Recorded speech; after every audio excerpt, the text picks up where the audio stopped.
আমি চট্টগ্রাম মহানগর ঘুরেছি, পানির উপর ভাসছে। বিষয়টি সম্পূর্ণ ভিত্তিহীন, বানোয়াট, কাল্পনিক এবং 24 সালের ছবি প্রচার করে একটি অপপ্রচার চালানো হয়েছিল। চট্টগ্রামে কোনো জলাবদ্ধতা নেই, আছে জলজট। অতিবৃষ্টির কারণে কিছু সময়ের জন্য পানি জমলেও কিছুক্ষণের মধ্যেই তা নেমে যায়। জলাবদ্ধতার বিষয়টি সম্পূর্ণ ভিত্তিহীন ও কাল্পনিক।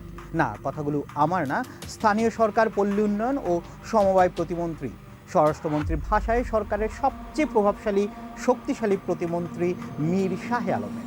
কিছুদিন আগে চট্টগ্রামের জলাবদ্ধতার ব্যাপারে এই মন্তব্য করেছিলেন তিনি। সেদিন সংসদে দাঁড়িয়ে কি বলেছিলেন তিনি? জাতীয় সংসদে কার্যপ্রণালীর ৩০০ বিধিতে দেওয়া বক্তব্যে প্রতিমন্ত্রী মীর শাহে আলম বলেছিলেন, চট্টগ্রাম মহানগর পানির উপরে ভাসছে এরকম একটি বিষয় এসেছিল এবং এটি সামাজিক যোগাযোগ মাধ্যমে ব্যাপক প্রচার হয়েছিল।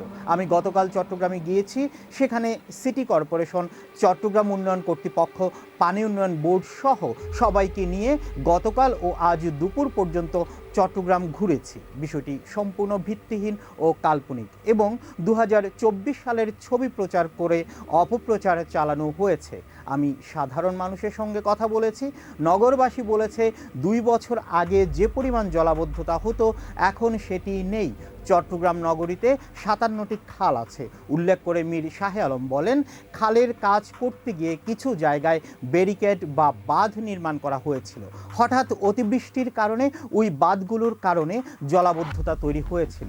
220 মিলিমিটার বৃষ্টি হয়েছিল সেদিন। এতে প্রবর্তক মোড় সহ 5টি জায়গায় জলজট তৈরি হয়েছিল। জলাবদ্ধতা না, 3-4 ঘন্টার মধ্যে পানি নিষ্কাশন হয়েছে এবং আজ চট্টগ্রামে কোনো পানি নেই। সরকারের সবচেয়ে প্রভাবশালী প্রতিমন্ত্রী মীর শাহে আলম আরও বলেন, আজ মেয়রের নেতৃত্বে সমন্বিত একটি কমিটি করে দিয়ে এসেছি। এই কমিটি আগামীতে এ ধরনের কোনো ঘটনা ঘটলে তাৎক্ষণিক ব্যবস্থা নেবে। আগামী বর্ষা মৌসুমে আমরা এটুকু নিশ্চয়তা দিতে পারি যে বড় ধরনের কোনো বৃষ্টিপাত বা জলোচ্ছ্বাস না হয়, তাহলে চট্টগ্রাম মহানগরীতে জলাবদ্ধতা হওয়ার কোনো সম্ভাবনা থাকবে না।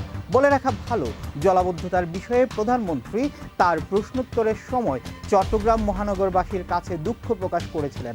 পরবর্তীতে প্রধানমন্ত্রীর নির্দেশনায় প্রতিমন্ত্রী চট্টগ্রাম গিয়ে সরজমিন পরিদর্শন করে এই বক্তব্য রেখেছিলেন।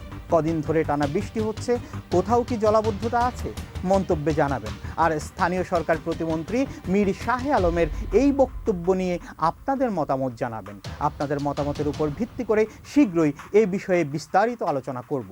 সেই পর্যন্ত ভালো থাকুন, সতর্ক থাকুন, থাকুন টাইমস 24 এর সাথে। আজ বিদায় নিচ্ছি আমি, সুমন সালাউদ্দিন।